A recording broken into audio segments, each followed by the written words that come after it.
जयतु संस्कृतम जयतु भारतम। कल हमने मेंडल के वंशागति नियम में से प्रभाविता का नियम और पृथक्करण का नियम देखा था। प्रभाविता का नियम कहता है कि F1 पीढ़ी में वही गुण दृष्टिगोचर होगा जो प्रभावी होगा। जैसे हमने लंबेपन और बौनेपन का संकलन कराया था तो F1 पीढ़ी में सारे पौधे लंबे प्राप्त हुए थे। तो उसमें हमने क्या देखा था कि जो लक्षण अप्रभावी होता है वो अभिव्यक्त नहीं होता और जो प्रभावी होता है वो F1 पीढ़ी में अभिव्यक्त हो जाता है।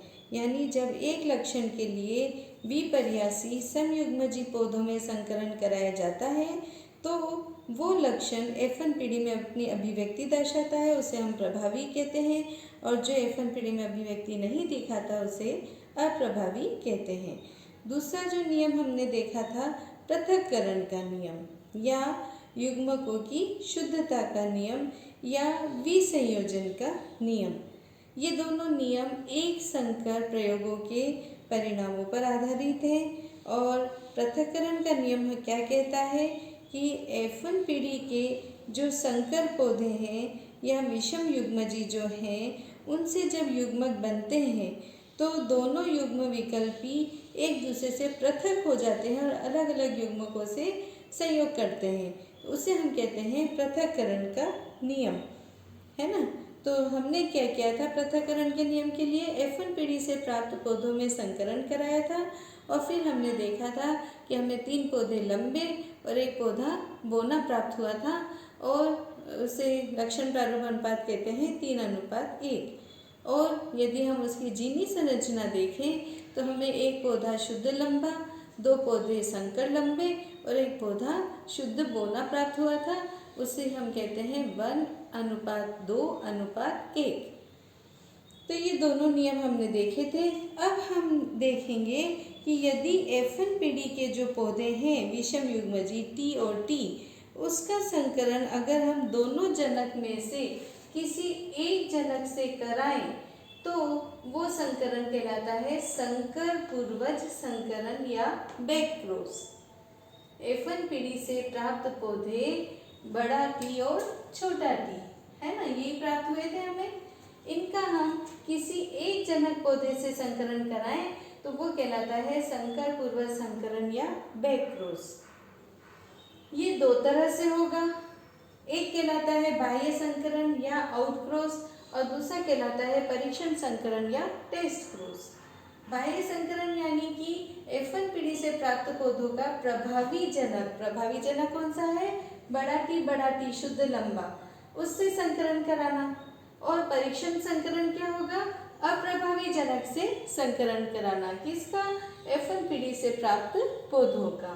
तो ये जब हम इस तरह से पढ़ रहे हैं तो एक ये तुलनात्मक अध्ययन हो जाता है, हमारा प्रश्न छोटे छोटे या बड़ा टिप्पणी वाला तैयार हो जाता है।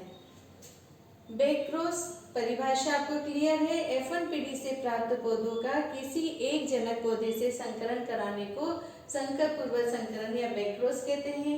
सबसे पहला है आउटक्रॉस या बाह्य संकरण, प्रभावी जनक बड़ा टी से संकरण कराना। ये हम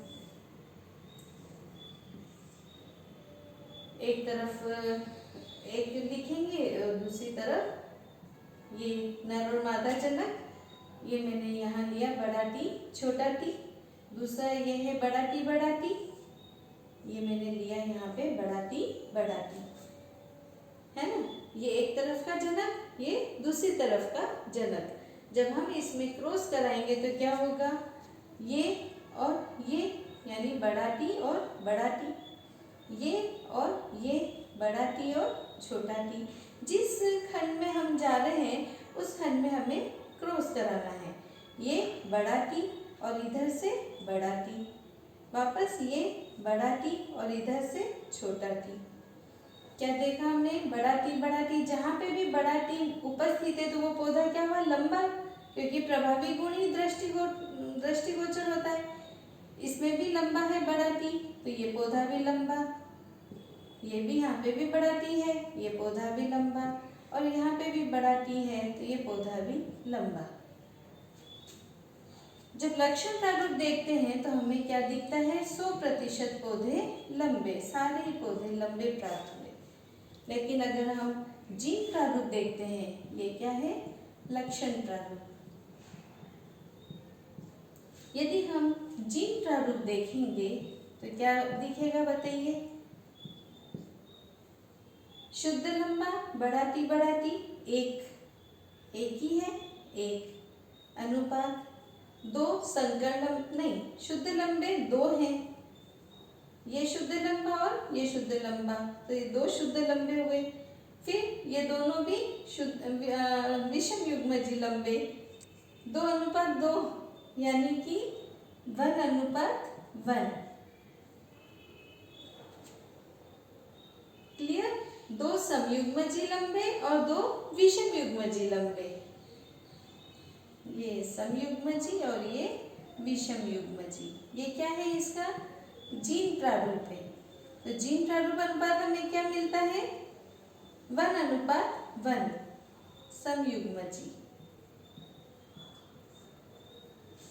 वापस देख लीजिए, जब हमने F1 पीढ़ी से प्राप्त पौधों का प्रभावी जनक से संकरण कराया तो F1 पीढ़ी से प्राप्त पौधे क्या थे, बड़ा टी और छोटा टी, और प्रभावी जनक क्या है, बड़ा टी और बड़ा टी। संकरण कराने पे हमने देखा कि 50% पौधे तो शुद्ध लंबे थे और 50% पौधे संकर लंबे थे, है ना। 50% अनुपात 50%, या हम ये कह सकते हैं कि 1:1, तो ये है इसका अनुपात। अब हम टेस्ट क्रॉस देखें। टेस्ट क्रॉस में हमने क्या देखा है, F1 पीढ़ी से प्राप्त पौधे,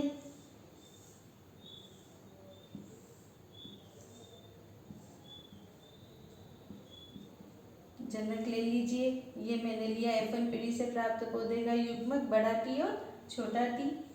इधर हमने लिया ये जो अप्रभावी जनक है, बोना पौधा, छोटा टी और छोटा टी। इसमें संयोग करें, ये बड़ा टी और ये बड़ा टी और ये छोटा टी, ये छोटा टी और ये छोटा टी, ये छोटा टी और ये बड़ा टी। हम हमेशा पहले प्रभावी को ही लिखेंगे, बड़ा टी छोटा टी लिखा है, और ये दोनों ही छोटे टी। यहाँ पे भी देखिए आप, हमें क्या मिले हैं, ये पौधा लंबा है, बड़ा टी इसमें उपस्थित है, ये पौधा भी लंबा है क्योंकि इसमें बड़ा टी उपस्थित है। ये पौधे में दोनों बोने पौधे हैं, दोनों मतलब बोनेपन के गुण हैं, और ये भी बोने पौधे, है ना।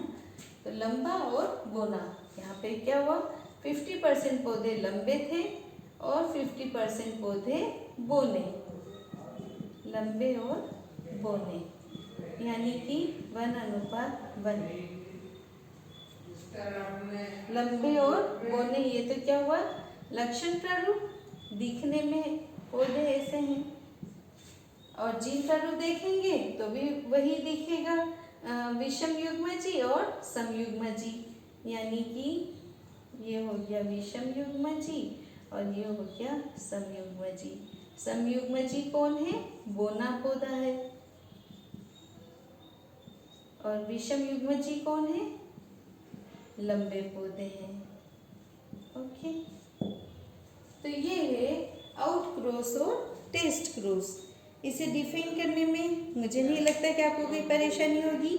हमें सीधा सा लिखना है कि F1 पीढ़ी से प्राप्त पौधे का संकरण प्रभावी जनक TT से कराया, तो इससे जो प्राप्त संतति है उसमें सभी पौधे लंबे प्राप्त हुए थे, जिसमें 50% लंबे पौधे और 50% विषम युग्मजी लंबे पौधे थे।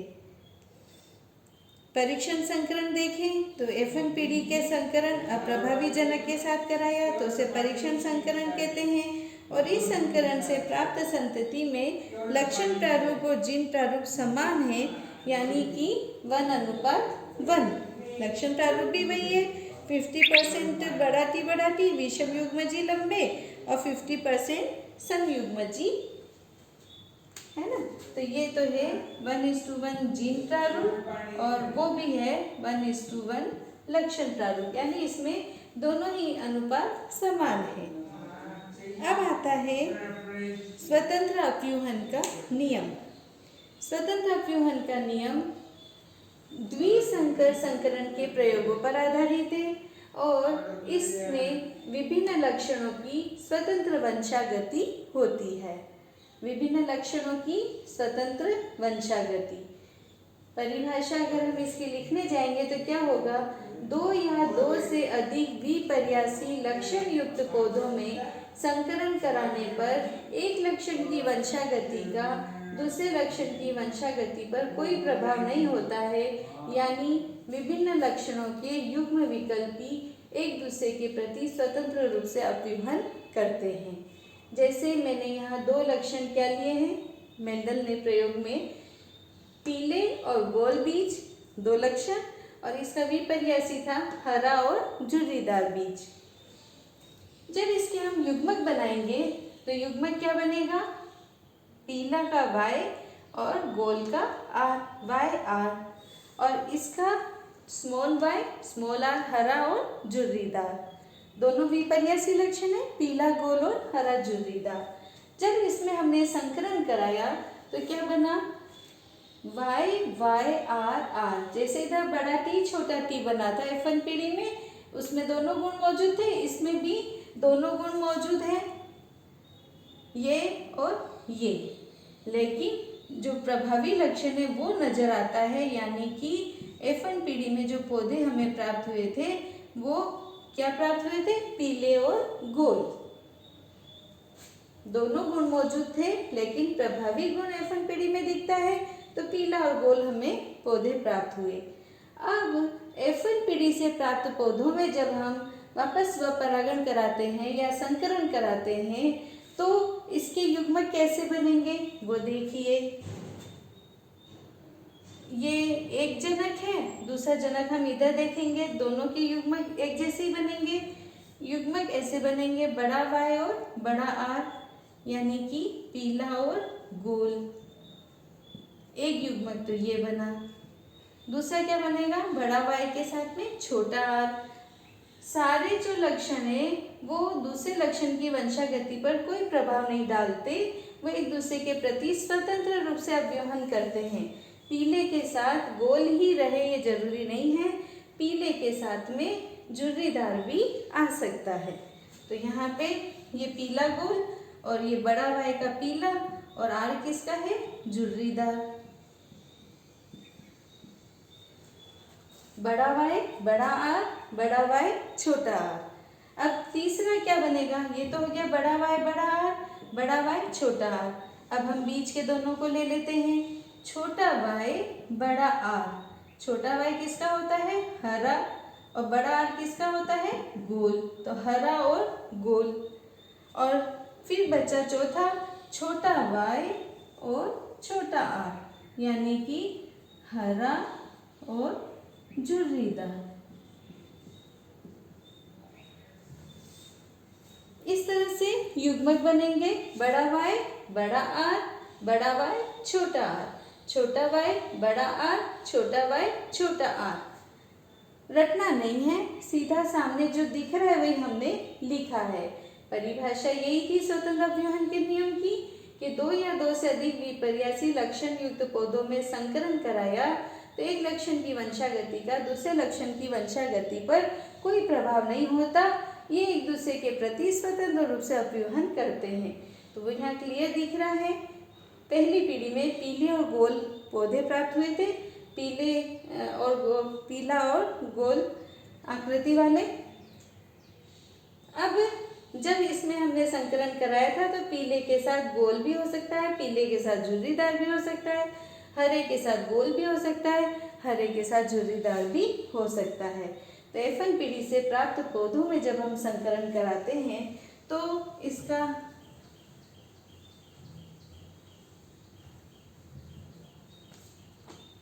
टेबल कैसे बनेगी अब वो देखिए। चलो इसको यहीं रहने देते हैं, बड़ा Y और ये समझने के लिए बहुत ज़रूरी है आप लोगों के।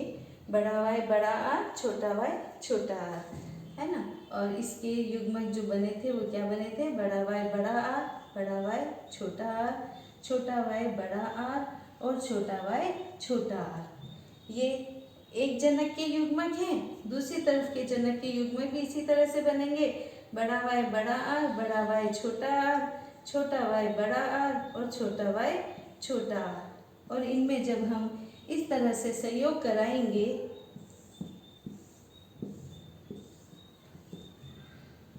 तो क्या मिलता है वो देखिएगा, है ना। इसको जब हम संकलन कराएंगे तो अनुपात जो हमें मिलेगा वो मिलेगा 9:3:3:1। ये F2PD का अनुपात हमें प्राप्त होगा इस द्विसंकर प्रयोग में।